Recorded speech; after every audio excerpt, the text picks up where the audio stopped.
Bismillahirrahmanirrahim. Assalamu alaikum. Dear viewers, topic for discussion है public administration and its relations with other social sciences. Last videos में जो मैंने public administration का एक subject जो है वो शुरू किया है, जो सिर्फ एकेडमिक्स में नहीं है बल्कि कॉमनर्स के लिए भी है, ताकि वो समझ जाए कि किस तरह से जो एडमिनिस्ट्रेशन है, डे टू डे एडमिनिस्ट्रेशन किस तरह चलाई जाती है। और चूँकि हमारा रोज़मर्रा के हिसाब से इन ऑफिसेस के साथ वास्ता पड़ता है, सरकारी ऑफिसेस के साथ हमारा वास्ता पड़ता है, सरकारी ऑफिसर्स के साथ हमारा वास्ता पड़ता है, तो हमें किस काम के लिए किस ऑफिसर के पास जाना है, किस डिपार्टमेंट में जाना है, और इन ऑफिसर्स का एक्चुअली काम जो है वो क्या है, इनको किस तरह से पब्लिक को सर्व करना चाहिए।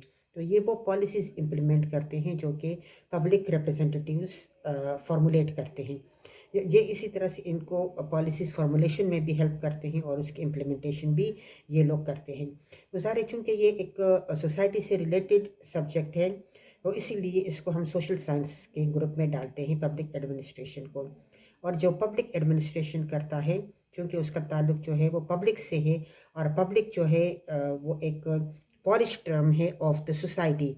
लोग जो जिस माशरे के अंदर लोग रहते हैं, तो उसको अगर हम पॉलिश्ड वर्ड में देखें तो उसको हम पब्लिक कहते हैं।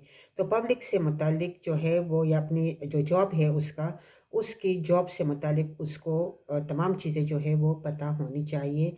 तब जाकर हम जो है वो उसको कह सकते हैं कि वो गुड डिसीजन कर सकता है, उस डिसीजन को इम्प्लीमेंट भी कर सकता है, और उसकी जो एडमिनिस्ट्रेशन होती है वो गुड गवर्नेंस में काउंट होती है। तो स्पेशली वो लोग जो कि टॉप पे होते हैं, उनके लिए ज़रूरी है कि वो सोशल साइंसेस के बाकी तमाम चीज़ें जो सोसाइटी से रिलेट करते हैं, उसके बारे में उनको इल्म जो है वो होना चाहिए। हमारे यहाँ जो प्रॉब्लम है वो यही है कि हम जो मेजर हमारा सब्जेक्ट होता है, उस सब्जेक्ट के ऊपर जो है वो हम जब पीएचडी भी कर लेते हैं, लेकिन ये है कि जो बाकी सोसाइटी से रिलेटेड चीज़ें होती हैं उसके बारे में हमें पता नहीं होता। यानी जो एक कॉमनर को पता होना चाहिए, जैसे हम कहते हैं कि जो सोशल साइंसेस के स्टूडेंट्स हैं या जो मैनेजमेंट साइंसेस के स्टूडेंट्स हैं, उनको थोड़ा बहुत जो है वो साइंस के बारे में पता होना चाहिए कि किस तरह से जो है वो उनकी हेल्थ के हवाले से जो है वो क्या चीज़ें ज़रूरी है और क्या नहीं। ये एक सरसरी सा नॉलेज जो है वो हमें होना चाहिए कि हमें कौन सी बीमारी है और हमें इस बीमारी के लिए किसके पास जाना चाहिए। क्या हमें कोई पीर फ़कीर के पास जाना चाहिए, या हमें किसी स्पेशलिस्ट, उस बीमारी के स्पेशलिस्ट डॉक्टर के पास जाना चाहिए। तो उसका स्पेशलिस्ट डॉक्टर कौन है, ये पता होना चाहिए। उसी तरह से ज़ाहिर, जिस तरह से हम कहते हैं कि पब्लिक एडमिनिस्ट्रेटर्स होते हैं, पब्लिक रिप्रेजेंटेटिव्स पॉलिसीज़ बनाते हैं, तो पब्लिक रिप्रेजेंटेटिव्स जो है वो तमाम सोसाइटी के अंदर जो भी प्रोफेशंस होते हैं या जो ऐसे लोग होते हैं उनके लिए पॉलिसीज़ बनाते हैं। तो ज़ाहिर उनके बारे में जो है वो उनको थोड़ा बहुत पता होना चाहिए। और while making policies for any particular profession या particular section of the society, तो उसमें ये ज़रूरी है कि वो जो स्टेक होल्डर्स है, जो उसको इम्प्लीमेंट करने वाले लोग हैं या जिनके ऊपर वो इम्प्लीमेंट होगी, उनको भी वो साथ में शामिल करें डिसीजन मेकिंग में। आजकल हम देखते हैं कि बहुत सारे जो मेडिकल के स्टूडेंट्स होते हैं जो एमबीबीएस कर लेते हैं, तो वो पब्लिक सर्विसेज में आ जाते हैं, पब्लिक एडमिनिस्ट्रेशन की जॉब्स जो है उसमें आ जाते हैं। और उसके लिए ज़ाहिर जो सब्जेक्ट्स है, तो उसमें उनके जो साइंस के सब्जेक्ट्स है उसके साथ साथ जो सोशल साइंसेज है उसमें उनके करंट अफेयर्स और पाकिस्तान अफेयर्स और इंटरनेशनल अफेयर्स और ये सारी चीज़ें जो है वो उसमें शामिल होती है। तो जो पॉलिटिकल साइंस का स्टूडेंट होता है, पॉलिटिकल साइंस का स्टूडेंट जो है वो ऑलमोस्ट 70-75% जो उसका सीएसएस के पेपर्स होते हैं वो उसके पॉलिटिकल साइंस सब्जेक्ट जो है वो रिजॉल्व करता है। तो जो पब्लिक एडमिनिस्ट्रेटर्स, पहले जब हम देखते थे कि पॉलिटिकल साइंस का स्कोप क्या है और इसको करने के बाद लोग क्या करते हैं, तो बुनियादी क्वेश्चन पहला जो आंसर आता था वो यही होता था कि ये लोग जो है ये सीएसएस या पीएमएस इस तरह कम्पिटिटिव जॉब्स में जा सकते हैं, इसलिए कि जो सब्जेक्ट्स ये पढ़ते हैं ये उन एरियाज़ को कवर करते हैं जो कि CSS या PMS के सब्जेक्ट्स है, स्पेशलिस्ट सब्जेक्ट जो है। तो इसीलिए जो पब्लिक एडमिनिस्ट्रेटर्स है, चूँकि उनका ताल्लुक सोसाइटी से होता है, इसीलिए उनको बहुत सारी चीज़ों के बारे में पता होना चाहिए। उनको हिस्ट्री का भी पता होना चाहिए कि अगर उसको हिस्ट्री का मतलब ये है कि ज़ाहिर है जिस डिपार्टमेंट में वो काम करते हैं, उस डिपार्टमेंट में उससे पहले लोगों की अपॉइंटमेंट, उसमें डिसीजन जो है, कोई प्रेसिडेंट्स जब इस्तेमाल किए जाते हैं या कोई फाइल्स जो है वो मांगे जाते हैं। तो इसी तरह से अगर हम देखें पाकिस्तान में 75 ईयर्स का जो रिकॉर्ड होता है किसी भी ऑफिस में, वो हमें मिल जाता है कि हमें सम टाइम उस रिकॉर्ड की ज़रूरत होती है। सम टाइम हम उन रिकॉर्ड में किए गए जो डिसीजंस होते हैं, वो डिसीजंस जो है वो एज अ प्रेसिडेंट हम इस्तेमाल करते हैं। तो इसलिए उसको जो भी पब्लिक एडमिनिस्ट्रेटर्स होते हैं उनको हिस्ट्री की नॉलेज जो है वो ज़रूरी होता है। अब अगर हम देखें तो हिस्ट्री जो है वो तो ज़्यादातर पब्लिक एडमिनिस्ट्रेशन से रिलेट नहीं करते। हिस्ट्री जो है वो उसका बहुत थोड़ा सा पोर्शन जो है, बिकॉज़ जो हिस्टोरियंस होते हैं वो लार्ज स्पेक्ट्रम में हिस्ट्री को डिफ़ाइन करते हैं, या जो भी किंग होता है या जो भी उसका रूल करने का तरीक़ेकार होता है, तो उसमें वो एक लार्जर स्पेक्ट्रम में उसको डिस्क्राइब करते हैं। उसका काम वो सिर्फ़ उसकी जो ऑफ़िशियल वर्क होता है, जो पब्लिक से रिलेटेड काम होता है ऑफिसेज़ में, सिर्फ़ उसको नहीं डिस्क्राइब करता।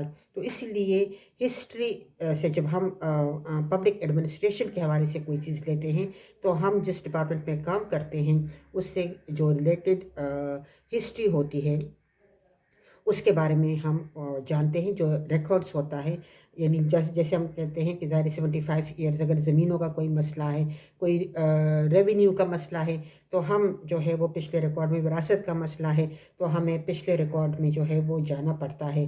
फिर उसके साथ साथ जो है वो हमें लॉ के बारे में भी पता होता है कि अगर हम कोई डिसीजन ले रहे हैं तो वो डिसीजन जो है it should be with in the framework of a law. यानी कोई पब्लिक एडमिनिस्ट्रेटर को ये इजाज़त नहीं है कि वो लॉ को वायलेट करे, वो लॉ से अबाव जो है वो नहीं है। यानी ऐसा नहीं है कि मुल्क के जो कवानीन होते हैं वो उसके ऊपर लागू नहीं होते।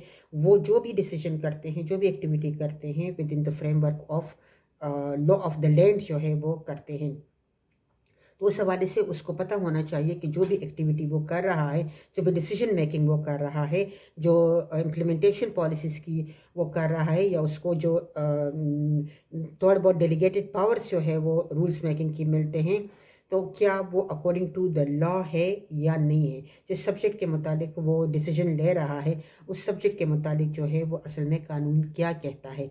जिस तरह विरासत का मसला है, जिस तरह से हम देखते हैं कि कोई भी इस तरह का रेवेन्यू का मसला होता है, स्पेशली इन चीज़ों के हवाले से, तो उनको पता होना चाहिए कि कानून जो है वो इस सिलसिले में क्या कहता है। यानी ये इनके पास वसी इख्तियारात होते हैं, लेकिन मुल्क के अंदर इख्तियारात किसी के पास होने का मतलब ये नहीं है कि वो कानून की पासदारी नहीं करेगा या वो रूल ऑफ लॉ के कंसेप्ट से बाहर निकल जाता है। वो उसी तरह से रूल ऑफ लॉ के दायरे में होता है और उसी में उसको काम करना चाहिए।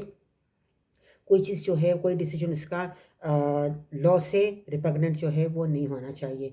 तो इसीलिए जो हम देखते हैं कि जो पब्लिक एडमिनिस्ट्रेटर्स होते हैं, मोस्ट ऑफ द टाइम ये अपने पॉलिटिकल मास्टर्स के कहने पे इस तरह के काम जो है वो करते हैं, जो कि लॉ के अगेंस्ट होते हैं, जो एक्चुअली उनको नहीं करना चाहिए। मिसयूज़ ऑफ पावर जो है वो कर लेते हैं। तो ये जो इनके पॉलिटिकल मास्टर्स होते हैं ये तो निकल जाते हैं, बिकॉज़ कानून में वो बंदा पकड़ा जाता है जिसका सिग्नेचर होता है। तो हम किसी को ये नहीं कह सकते। अदालत में जब केस जाते हैं तो अदालत में जज जो है वो फिर इस बात को नहीं सुनता कि आपने ये आपकी कोई मजबूरी थी कि आपको ट्रांसफ़र किया जाता, या आपकी प्रमोशन रोक दी जाती, या आपको कंपल्सरी रेजिग्नेशन की तरफ भेजा जाता, बल्कि वो आपको यही कहते हैं कि साइन आपने क्यों की है। आपने इनके बाकायदा पाकिस्तान में जो है वो एक कानून ये भी मौजूद है कि आपने अपने जो बॉसेस हैं, जो आपके ऑफिसर्स हैं, उसके इल्लीगल ऑर्डर्स को आपने ओबे नहीं करना है। تو یہ ضروری ہے پبلک ایڈمنسٹریٹرس کے لیے کہ اس کو قانون کا پتہ ہونا چاہیے. تو اسی لیے جب پبلک ایڈمنسٹریشن پڑھائی جاتی ہے تو اس کے ساتھ اس کے یہ سبجیکٹ جو ہے یہ بھی پڑھائے جاتے ہیں. پھر اس میں ہم دیکھتے ہیں کہ پبلک ایڈمنسٹریٹر کا تعلق جو ہے وہ سائیکالوجی کے ساتھ بھی ہوتا ہے. تو سائیکالوجی کے ساتھ آج کل ہم دیکھتے ہیں کہ سائیکالوجی جو ہے وہ ایک بہت امپورٹنٹ اور بہت ریکوائرڈ سبجیکٹ جو ہے وہ بنتا چلا جا رہا ہے، یعنی اس کی بہت زیادہ ریلیونسی بن رہی ہے. اس لیے کہ وقت کے ساتھ ساتھ جس طرح ہم دیکھتے ہیں کہ بہت سارے اسٹیٹ کی ایکٹیویٹیز جو ہے وہ بڑھ رہی ہے، اور اس ایکٹیویٹیز میں ہم دیکھتے ہیں کہ زیادہ تر جو اسٹیٹس ہے وہ کیپٹلزم کی طرف آ رہے ہیں، اور اس میں زیادہ سے زیادہ جو امیر اور غریب اور کام کرنے والے اور ناکام کرنے والے اور کام کرنے والے، کچھ کام کرنے والوں کو تھوڑا ملتا ہے، کچھ کو زیادہ ملتا ہے. اس سب جو سوسائٹیز ہے، اسپیشلی جو تھرڈ ورلڈ کنٹریز ہیں جو ڈیولپمنٹ کی طرف جا رہے ہیں، ایک ٹرانزیشنل فیز کے اندر ہے وہ، تو اس میں اس قسم کی کنفیوژن جو ہے وہ بہت زیادہ ہوتی ہے. تو اس حساب سے ہم دیکھتے ہیں کہ ان کے لیے سائیکالوجی کو سمجھنا بہت زیادہ ضروری ہے کہ جب آپ کسی کو ٹریٹ کرتے ہیں تو آپ کو اس کے ایک جنرل انڈرسٹینڈنگ جو ہے وہ ہونی چاہیے سائیکالوجی کے حوالے سے. یعنی آج کل ہم بہت زیادہ دیکھتے ہیں کہ بہت بڑے بڑے آفیسرز ہوتے ہیں جن کو ہم بڑا کامیاب انسان سمجھتے ہیں، لیکن ہم یہ دیکھتے ہیں کہ انہوں نے وہ سوئسائڈ کمٹ کر لیتے ہیں. تو یہ جو سائیکالوجی کے ایشوز ہوتے ہیں یہ آج کل بہت زیادہ ہے، اور اس کے ریزنز جو ہے وہ صرف پاورٹی نہیں ہے. ہم یہ سمجھتے ہیں کہ ایک بندہ جو ہے وہ بہت زیادہ رچ ہے، اس کے پاس لائف کی تمام فیسلٹیز جو ہے وہ حاصل ہے، تو اس کے باوجود جو ہے اس نے سوئسائڈ کیوں کمٹ کی ہے، یا اس کے باوجود وہ ایک نارمل بیہیویئر کی طرف کیوں جا رہا ہے.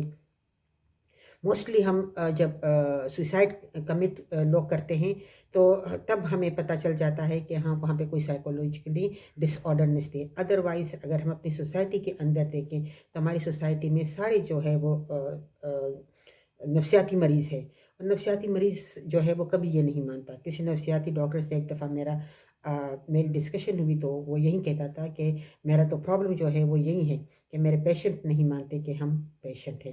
تو ہمارے یہاں پر بہت سارے جو ہے وہ سائیکولوجیکل ڈس آرڈرنس ہے، لیکن یہ ہے کہ ہم اس کو ماننے کے لیے تیار نہیں ہیں. لیکن اب ہم دیکھتے ہیں کہ جتنے بھی پروفیشنز ہوتے ہیں، ہم کسی بھی پروفیشن میں جا رہے ہوتے ہیں تو وہاں پر ہمارا ایک سائیکولوجیکل ٹیسٹ ہوتا ہے، اور وہ سائیکولوجیکل ٹیسٹ جو ہے وہ سم ٹائم یعنی فزیکل ہوتا ہے، سم ٹائم ریٹن فارم میں جو ہے وہ سائیکولوجیکل ٹیسٹ لیا جاتا ہے، جس سے سائیکیٹرسٹ جو ہے وہ ہمارے مائنڈ کو ریڈ کرتا ہے کہ ہم اس جاب کے لیے سوٹیبل ہے یا نہیں ہے. یہ بہت زیادہ ضروری ہے، اسی لیے اسپیشلی ہر ڈپارٹمنٹ کے لیے بہت ضروری ہے، ہر جاب کے لیے بہت ضروری ہے. بیکاز اب جس جاب میں بھی ہم بیٹھتے ہیں تو ہمارے ایک اسپیسیفک ایک لمیٹڈ، چاہے وہ ہم پرائیویٹ جاب میں جاتے ہیں، چاہے وہ ہم ریگولر پبلک جاب میں جاتے ہیں، چاہے وہ ہم اپنا بزنس جو ہے وہ کر رہے ہوتے ہیں، لیکن یہ ہوتا ہے کہ ہماری جو ارننگ ہے اس کی اپنی ایک لمٹ ہے. ظاہر ہے ہم اس لمٹ کو کراس نہیں کر سکتے. تو اس لمٹ میں رہنے کے لیے ضروری ہے کہ ہم سائیکولوجیکلی اتنے زیادہ ڈیولپ ہو، یا ہم اتنے زیادہ اسٹرانگ ہو سائیکولوجیکلی کہ ہم ارننگ میں یا لائف کو انجوائے کرنے میں یا اپنی پاور کو انجوائے کرنے میں یہ نہ بھولے کہ ایکچولی ہمارا کام کیا ہے. یعنی ہم میں سے جتنے بھی، چاہے وہ جیسے میں نے آپ کو بتایا پبلک یا پرائیویٹ جس کا بھی ہے، تو ہمارا کام جو ہے وہ پبلک کو سرو کرنا ہے، ڈیلیور کرنا ہے. اگر آپ کسی پرائیویٹ فیکٹری میں چلے جاتے ہیں اور وہ فیکٹری جو ہے وہ کسی ایک بندے کا ہے، تو کیا وہ بندہ جو ہے وہ وہاں پہ مزدور جو کام کرتے ہیں کیا وہ ان کو وائلیٹ کر سکتا ہے، ان کی رائٹس کو وائلیٹ کر سکتا ہے؟ نو. اسٹیٹ نے ان کی رائٹس کو پروٹیکٹ کرنے کے لیے بھی لیبر کوڈز جو ہے وہ بنائے ہیں. اسی طرح سے اگر لیبر سے اوپر کے اس کا ایک سیٹ اپ ہے تو ان کے رائٹس کو بھی وہ وائلیٹ جو ہے وہ نہیں کر سکتا. ان کو اسی طرح سے بیماری میں چھٹی بھی ملتی ہے، ان کو بونس بھی ملتا ہے، ان کو تمام فیسلٹیز جو ہے وہ ملتے ہیں. تو یہ ہے کہ ظاہر جو بھی معاشرے کے اندر ایکٹیویٹی ہوتی ہے تو ہر کوئی جو ہے وہ دوسرے کا خیال اس کو رکھنا پڑتا ہے. یہی قانون کہتا ہے کہ جو کچھ ایکٹیویٹی ہو رہی ہے وہ ہیومن بینگ کے ڈیولپمنٹ کے لیے ہو رہی ہے، تو اسی لیے اس میں کوئی بھی ایسی ایکٹیویٹی نہیں ہونی چاہیے جو ہیومن بینگ سے ہٹ کر ہو. یعنی جس طرح سے ہم نے کرونا میں دیکھا، اسٹیٹ نے جو ہے وہ مفت वैक्सीनेशन जो है वो प्रोवाइड की, वो तो हमारे यहाँ पर हम देखते हैं कि हर जगह पे मिस यूज़ ऑफ पावर भी हो जाता है और मिस यूज़ ऑफ फंड्स भी हो जाता है। That's a different thing. लेकिन ये है कि अगर हम उसमें देखें तो डेवलप कंट्रीज़ में इसी तरह से ही पब्लिक एडमिनिस्ट्रेशन को, इस सिस्टम को इसी तरह से चलाया जाता है कि इसका बुनियादी कंसेप्ट जो है टू सर्व द पीपल। फिर नेक्स्ट उसका जो और सब्जेक्ट्स है उसके साथ जो पब्लिक एडमिनिस्ट्रेशन का रिलेशन बनता है वो हम नेक्स्ट वीडियो में देखेंगे।